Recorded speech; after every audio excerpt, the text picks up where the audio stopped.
Welcome welcome everyone to Caleb.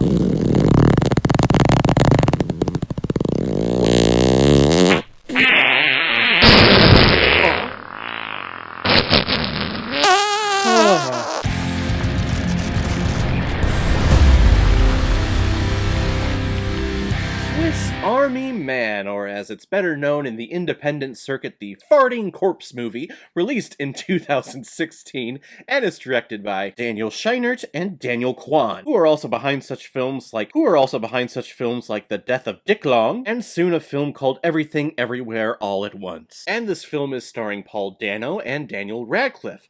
Wow, there's a lot of frickin' Dans in this movie. And I'm reviewing this film, 5 years after it's been released and after it's been the talk of the whole movie towns, because it was recommended to me by one of my friends, Trevor DeVoe, and I do have to tell the story of how he came about this movie and why he recommended it to me. He and his wife are big Harry Potter fans, so of course when they see a film starring Daniel Radcliffe, they immediately get interested in it. So he watches the trailer and he thinks, wow, this really looks interesting. And at the time, we had an Alamo Drafthouse in our town. It's one of the best theaters that I've ever been a part of, and he really loved going there too. You get a bunch of beer, food, the works. It was a great little atmosphere. And his entire family was in town the day that he was checking out this trailer, and he went around and showed it to everyone. And of course, all of them, they're big Potter heads, and they all said, well, Daniel Radcliffe is in it. Let's go check this out. It's probably going to be a lot of fun. And heck, it has Harry Potter. And the way he puts it, I've never seen my family turn on me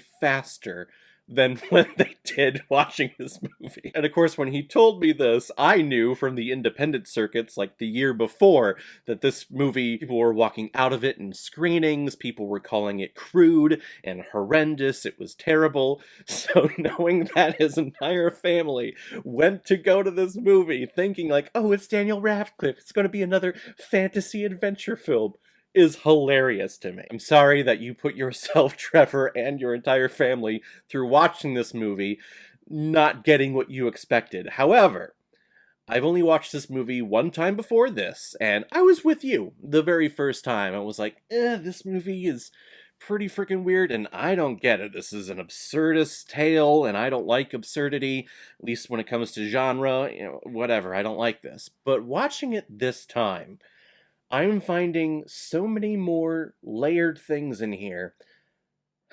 I really love this movie now. Paul Dano plays Hank Thompson, who is stranded on an island in the middle of the ocean, and lacking in food and water, decides to end his life. However, moments before hanging himself, he finds a dead body that's washed ashore. But what's interesting about this dead body is that it starts farting. Farting so much that Hank is able to use him as a fart jet ski to get him off the island back to civilization. And what's also shocking is when they reach the beach, this dead corpse starts talking. Now Hank, with his newfound friend Manning, are walking through the woods trying to make it back home and trying to survive the wilderness. And along the way, Hank has conversations with Manny about masturbation and farting and how to talk to girls and how to act around people.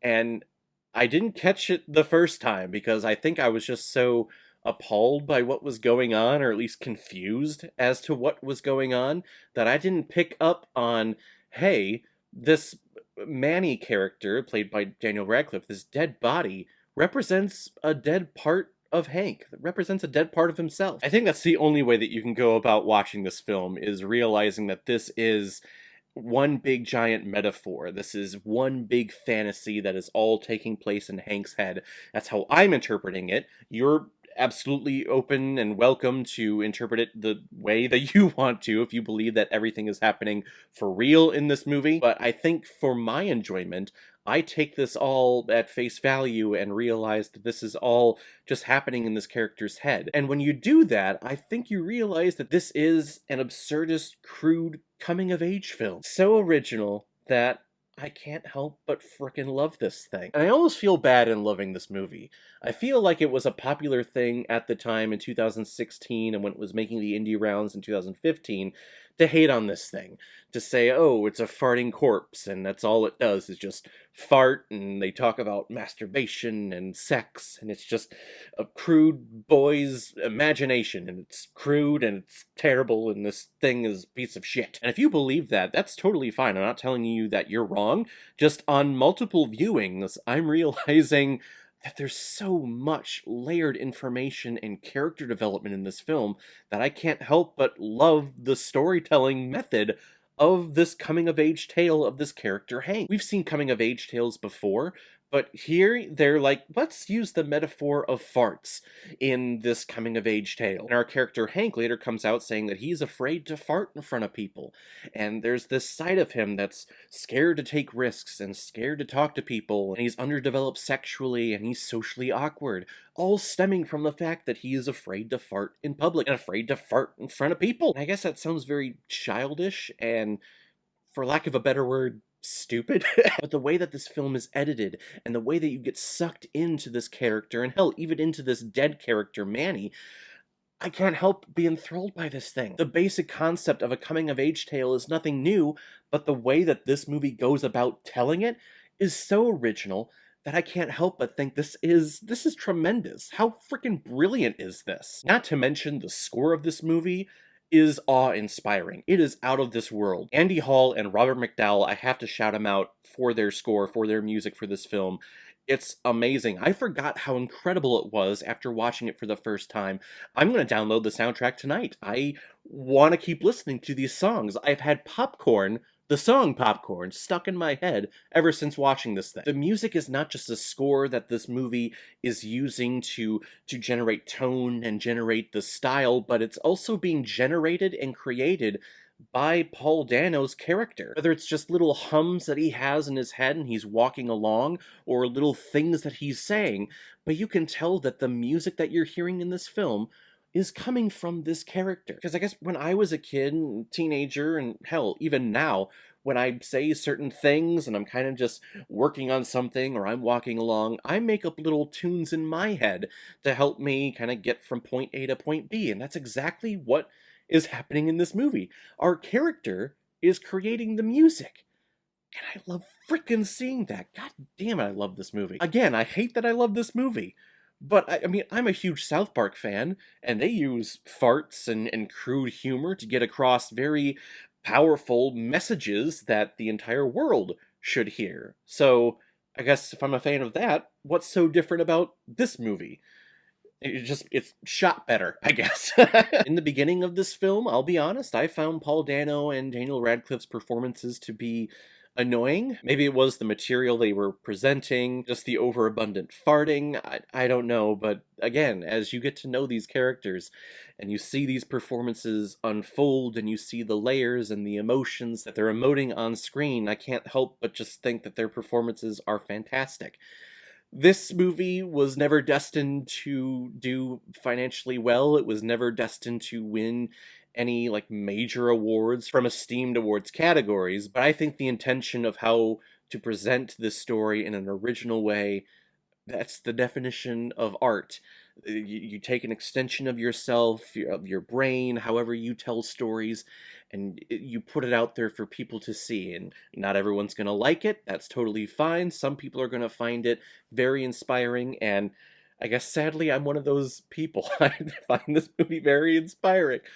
Oh, I hate that I do that. Which is very strange for me, because when it comes to theater, when it comes to film and the absurdist genre, I typically hate that. Because with absurdity, it's all out there, just kind of grasping at straws, at least I feel. It's a storytelling device grasping at straws. And it's weird, it's strange. People on stage think they're being very cool and artistic with their noses up in the air.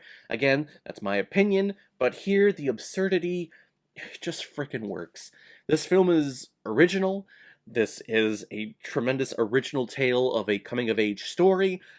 I dig this thing, and I think if you were to open up your mind to interpretation and watch this film multiple times, I think you will come to appreciate it. I know for a fact Trevor's family will not watch this movie again because they were blindsided by what they were promised, but it's one of the best stories I've ever heard.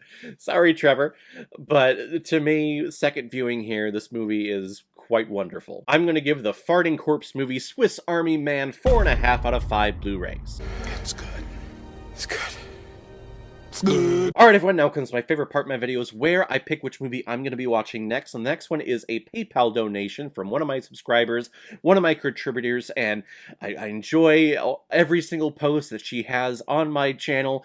Autumn Blood, you recommended the classic film The Night of the Hunter. Released in 1955. I've never heard of this thing. When it comes to those classic films, they're far and in between for me. But I'm always pleasantly surprised when I go back to classic film and to see where films that we have nowadays, where it all started from. The images that I've seen from this movie look very beautiful, and there are a lot of fun silhouettes in there.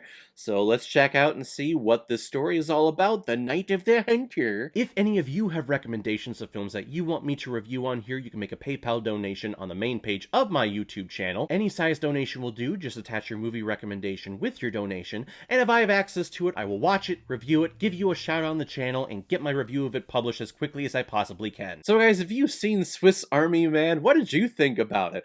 Are you on the other end of the spectrum when it comes to loving or hating this movie as opposed to me? Whatever you thought, comment below, let me know what you thought about it. And as always, if you like what you see here, if you like my take on movies, then hit the subscribe button and make sure you hit that bell so you know the next time I release my next movie review. So guys, I will see you next time with my review of The Night of the Hunter. So in the meantime, be well, be good to each other, and go watch a movie. Take care, guys.